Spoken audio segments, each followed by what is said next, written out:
Next, we're going to show you how to properly package any type of monetary or cash or coin evidence.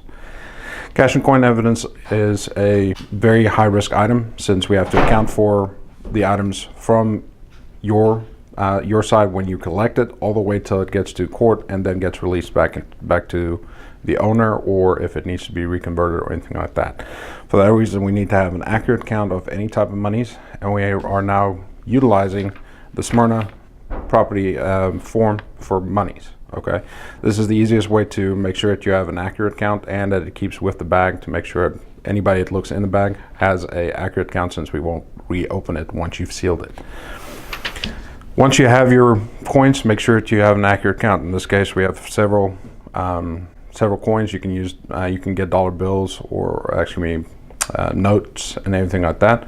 Also remember that you can have international currency. International currency or counterfeit currency has to be sealed separately with from any of the money that you are counting.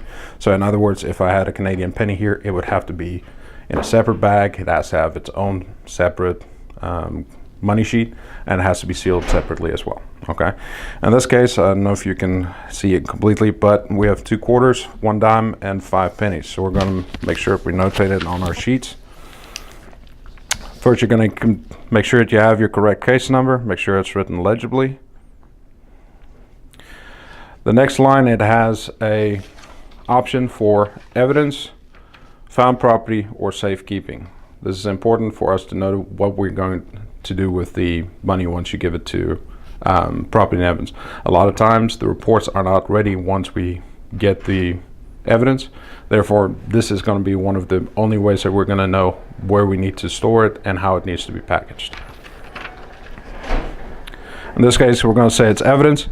You're going to have 1 line for your suspect. This is going to be for your primary suspect or offender, or if it's a found property or a victim's money, make sure that their name is on it. Not just, you don't need to put everybody's name on it, just the person whose this was recovered from, or whose this is.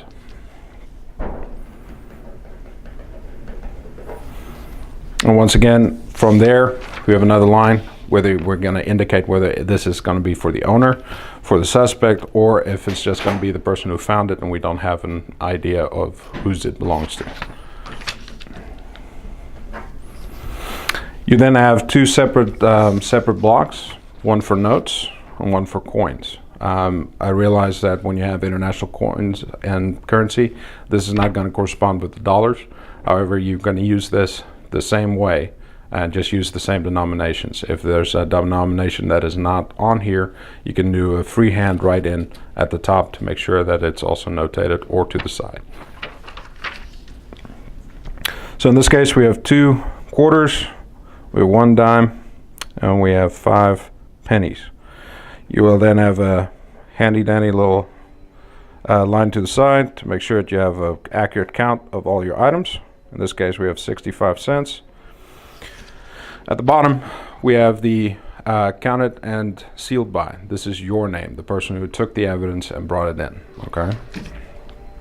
Make sure that you use your name and that you place your badge number along with it. The second line is going to be the verified and witnessed. This is going to be the second person that's going to be standing there counting it. You cannot seal this until somebody has verified your count. Okay. In this case, we're going to say that Officer Hannah Howes has verified my count, and that she's going to place her name on here and sign it.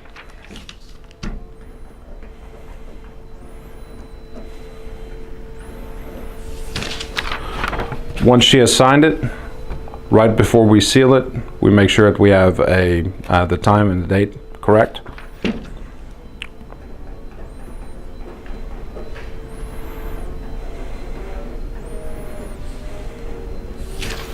And now we have a properly filled out property and evidence money sheet. Okay. Once we're done with that, we're going to make sure we place all the items together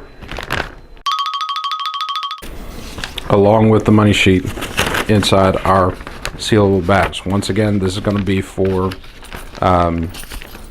all money. Has to be sealed in the plastic seals. The reason why is we have to be able to verify a count visually, or we need to be at least be able to see this sheet in its entirety. Once you've completed that, you're going to complete a heat seal again. Once again, you're going to verify that it has a heat seal all the way across. Make sure that there are no gaps, nothing has been melted, or that it is open on any side. Again, with the same as with drug monies, going to have to initial it across the line.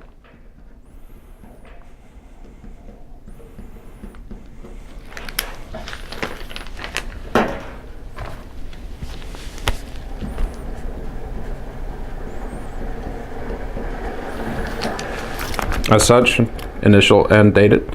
And in this case, Officer Hannah House would also have to put her initials on it, since she also verified the count.